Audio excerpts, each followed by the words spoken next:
مرحوم سلطان راہی کی فلمیں دیکھ لیں اور نواز شریف کے تینوں ادوار ملاحظہ کر لیجئے، آپ کو ایک قدر مشترک مسلسل دکھائی دے گی۔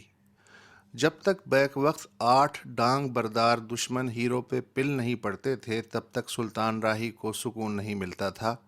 اور پھر ہمارا ہیرو اپنی ڈانگ پہ 8 ڈانگیں روک کے ایسے جھٹکا دیتا کہ 8 ڈانگیں ہوا میں اڑ جاتی اور دشمن زمین پہ چت پڑے نظر آتے۔ ہمارے میاں صاحب بھی سلطان راہی کی طرح تب تک متحرک نہیں ہوتے جب تک دشمن اکٹھے ہو کے ان پہ وار نہ کریں۔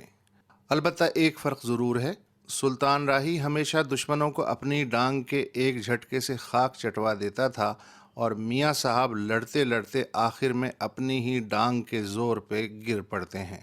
سلطان راہی کو ایسی فائٹ کا نہ صرف پیسہ ملتا تھا بلکہ فائٹنگ سیکوینس وقفے وقفے سے فلمانے کے سبب انہیں سانس لینے کا موقع اور پسینہ پہنچنے کا تولیہ بھی مل جاتا تھا۔ مگر ہمارے سیاسی مولا جٹ کو ہر بار ریئل فائٹ درپیش ہوتی ہے، اصلی دشمنوں اور اصلی ڈانگوں سوٹوں والی فائٹ۔ اس میں کوئی کیمرہ ٹرک یا ایڈیٹنگ نہیں، جو بھی ہو سامنے ہی ہوتا ہے۔ اسی لیے سلطان راہی ہر فلمی فائٹ جیت جاتا تھا، اور میاں صاحب ہر سیاسی فائٹ اگر ہارتے نہیں بھی ہیں تو زخمی ضرور ہو جاتے ہیں۔ اب تو میاں صاحب سیاست میں اتنے پرانے ہو چکے ہیں کہ انہیں یہ بھی نہیں سمجھایا جا سکتا کہ مولے نو مولا نہ مارے تے مولا نہیں مر سکتا۔ البتہ وہ ہر نئے سپہ سالار کی ایفیشنسیاں دیکھ کے اسے لاشعوری طور پہ ایک ممکنہ جیلر سمجھنے لگتے ہیں، اور نوری نت سے پہلے ہی ان کے منہ سے نکل جاتا ہے کہ نواں آیا ہے سونیاں۔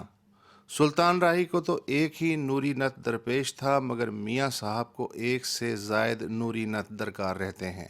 پھر بھی کم پڑ رہے ہوں تو وہ خود تخلیق کر لیتے ہیں۔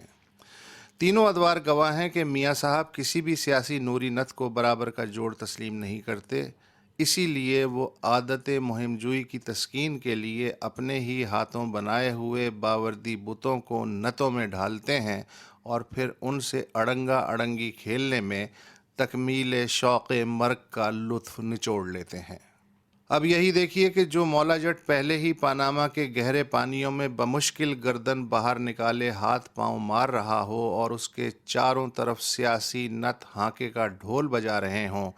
عین اسی وقت کوئی جندل بھی آن ٹپکے، اور پھر بغیر کسی سے پوچھے سنے اور بتائے وزیر اعظم ہاؤس سے ڈان لیکس رپورٹ کی اشاعت سے قبل ہی اکھاڑ پچھاڑ کا سرکاری پھرہ بھی جاری کر دیا جائے، اور فوج بھی اس پھرے کو مکمل تحقیقاتی رپورٹ کے برابر سمجھ کے اسے سرے بازار ایک ٹویٹ کی نوک پہ مسترد بھی کر دے۔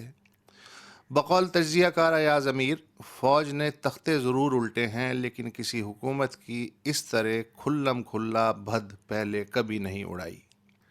اس دھما چوکڑی میں وہ رہا سہا مہین پردہ بھی اتر گیا جو گتے سے بنے جمہوری فلمی سیٹ اور ہدایت کار کے مابین اب تک حائل تھا، مگر میاں صاحب کی سلطان راہیت اپنی جگہ قائم ہے۔ البتہ ان کے وزیر داخلہ چودھری نثار علی خان کی موجودہ کیفیت اس خالی غلیل جیسی ہے جس سے نشانہ لگانے کا نہیں، پرندے ڈرانے کا کام لیا جاتا ہے۔ وزادار اور بامروت کمپنیاں کسی ملازم کو نکالنا چاہیں تو اسے برطرف نہیں کرتی، بلکہ ایک کونے میں بغیر کام دیے خالی میز کرسی دے دیتی ہیں تاکہ وہ جتنی دیر بیٹھنا چاہے بیٹھے، چائے وائے پیتا رہے اور بور ہو تو چلا جائے۔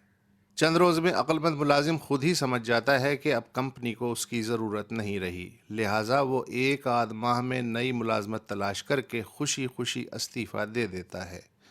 لیکن کچھ ملازم ایسے بھی ہوتے ہیں جو فائلوں سے خالی میز کو سزا کی بجائے جزا سمجھ کے ٹکے رہتے ہیں، اور خود پہ پڑنے والی استہزائیہ نگاہوں کو تعریفی نگاہیں فرض کرتے رہتے ہیں۔ اس تناظر میں دیکھا جائے تو سپریم کورٹ کا فیصلہ ہمارے سلطان راہی کے لیے فتح عظیم اور سیاسی بیزتی ایک بونس سے کم نہیں۔